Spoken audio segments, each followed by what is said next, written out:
নিজের কণ্ঠের জাদু তুলি ধরিবেলাই সকালোত্তর নগরীর চট্টগ্রাম থিয়েটার ইনস্টিটিউট ঠিক এভাবেই অপেক্ষার প্রহরগণের ক্ষুদে ও তরুণ শিল্পী। কেউর স্বপ্ন প্লেব্যাক, কেউর আবার লক্ষ্য মঞ্চ, কিংবা কেউ চায় টেলিভিশনত নিজুরে প্রতিষ্ঠিত করিবেলাই। হেতেলাই সেই স্বপ্ন পূরণের পথেই অনুষ্ঠিত হইল চট্টগ্রাম যন্ত্রশিল্পী সংস্থার আয়োজিত ভয়েস হান্ট সিজন 3 এর উদ্বোধনী পর্ব। রবিবার জুলাই 26 তারিখ সকাল 9টা তুন সন্ধ্যা 6:30 পর্যন্ত চট্টগ্রাম থিয়েটার ইনস্টিটিউট অনুষ্ঠিত এই প্রতিযোগিতায় শতাধিক প্রতিযোগী অংশ লয়। বাংলা আধুনিক লোকসঙ্গীত ও আঞ্চলিক গানসহ বিভিন্ন ধারার পরিবেশনায় মুখর হয়ে ওঠে পুরো মিলনায়তন। কঠোর বিচার বাছাই শেষে 42 জন প্রতিযোগী ইয়েস কার্ড অর্জন করি পরবর্তী রাউন্ডত উত্তীর্ণ হয়।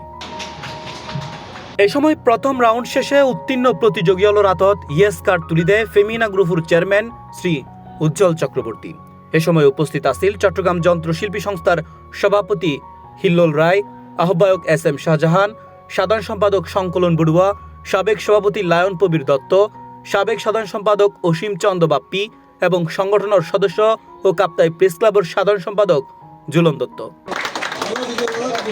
এ সময় আয়োজক হয় এই প্রতিযোগিতার মূল লক্ষ্য শুধু সেরা কণ্ঠ নির্বাচন নয়, বরং নতুন প্রতিভাবান শিল্পী অলরে তোয়াই বাইর করি প্রশিক্ষণ ও গ্রুমিংয়ের মাধ্যমে ভবিষ্যতের দক্ষ ও প্রতিষ্ঠিত সঙ্গীত শিল্পী হিসেবে গড়ি তুলন।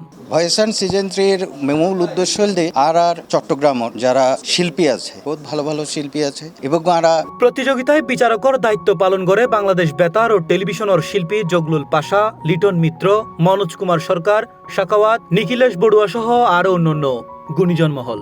আশা করি উড়ে আইব আর আগেও যারা আর ভয়েস হান্টতুন আসছে তারা বিভিন্ন টেলিভিশনত ও বিভিন্ন চ্যানেলত, আর আশা করি সামনে যারা আইব তারা ভালোভাবে তারা প্রতিষ্ঠিত হতে পারবে। আয়োজক হলর প্রত্যাশা ভয়েস হান্ট সিজন 3 এর মাধ্যমে উড়ে আইব দেশের আগামী দিনের প্রতিশ্রুতিশীল কণ্ঠশিল্পী যারা সমৃদ্ধ করিব বাংলাদেশের সঙ্গীত অঙ্গন। এখানে ও শিল্পী ভালো গাচ্ছে, ও সে বাসায় গাচ্ছে, কিন্তু সে তো কোথাও গাচ্ছে না। আমরা এর মাধ্যমে তাকে পাচ্ছি, আমরা সে যে ভালো গাইতে পারে তাকে দিয়ে আমরা বিভিন্ন স্টেজে তাকে গান প্রোগ্রাম করাতে পারবো। C+ TV Chittagong.